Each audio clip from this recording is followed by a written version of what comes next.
A very good morning, students. So, this is the third part of this video, this chapter, natural vegetation and wildlife.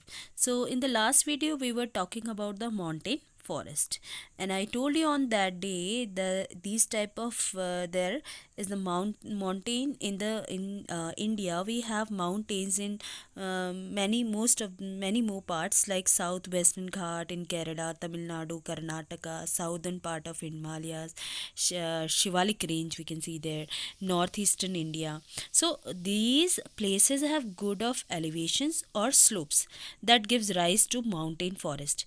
Now here is the fact: as we go up in the air, temperature decreases.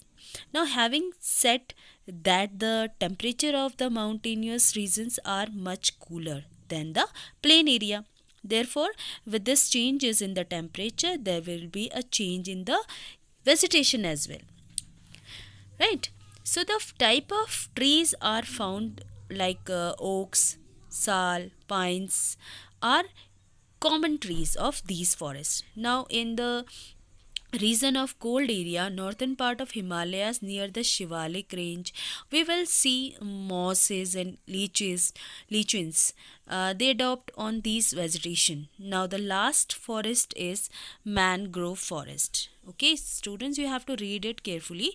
There are some in mountain forest you can see some animals like Tibetan antelope, yak, snow, leopard, squirrels, shaggy horned wild ibex, bear, and rare red panda, sheep, and goats with thick hair.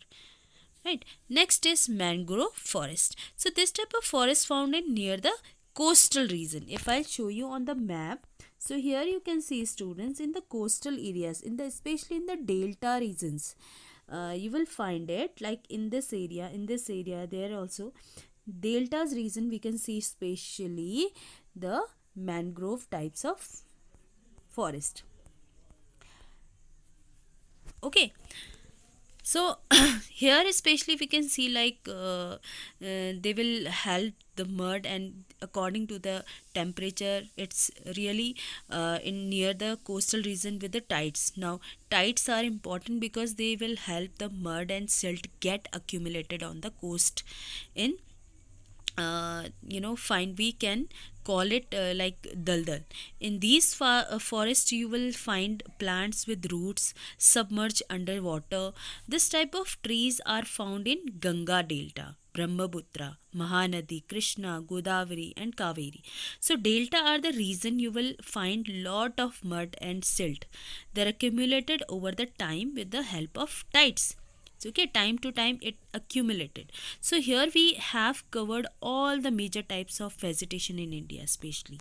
And if we talk about the um, animals, so Royal Bengal tiger in the famous animal in these forests, turtles, crocodiles, gharials, snakes, some reptiles especially you can see in this region. You can see in this picture, student, this is called mangrove forest. This type of trees are grown in these region, and you can see roots even in the water portion. Okay, next is about the wildlife. So wildlife is also called as fauna. Look at the diversity of species. We have 89,000 variety of them, and 1,200 variety of birds, and 2,500 species of fishes, which account for 12% of world's stock, and 5 and 8% of world's amphibians, reptiles, and mammals. So we can find elephants in Assam, Kerala, and one horned rhinoceros in find in marshy lands of Assam. West Bengal near Sundarban Delta, we can see Bengal tiger. India is only the country that have lions and tiger in natural habitat in the Gir forest in Gujarat. Okay, so Gir forest is in Gujarat. So these are found in the forest of Madhya Pradesh, West Bengal, in the cold region of Himalayan and Ladakh, which are at very high altitude. There we will find yak, shaggy horn, wild ox, and Tibetan antelope, blue sheep, wild sheep. All these short of thick skinned animals, bear, leopard, very rare red panda. we can find there. So on the map you can see, students, if I'll show you on the map, here you can see.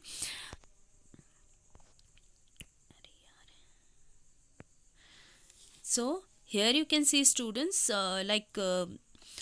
many more reserves, wildlife reserves are there. See something which are very important, like Corbett National Park. Okay, this is the Corbett National Park. And then you can see in Corbett National Park is in Uttarakhand.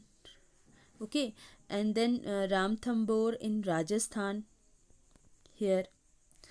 Then Kaziranga in Assam. Right, some of the points, reserves which you have to remember. And Manas also in Assam. Here you can see Gir forest in Gujarat, tigers, especially for tigers. And Bandipur. Okay, then you can see, yeah, Bandipur is in Kerala. Periyar in Kerala. Here you can see, students. And then you can see these are some wildlife reserves. Just go through this and understanding is to where they are. It must be important in the MCQs and to locate on the map. Now there are 14 biosphere in India to protect the plants and animals. The names are have here in this table. So students, firstly you have to study this map. It is very important, right? Then we are talking about the, yeah, some of the biospheres. So there are 14 biospheres, students, in India especially. So some projects also there which plan to protect animals,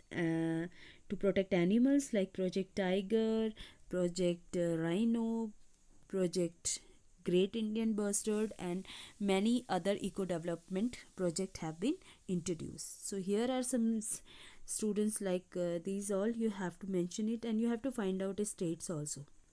Okay, so 103 national parks are there, 535 wildlife sanctuaries are there, and zoological gardens are set up to take care of natural heritage.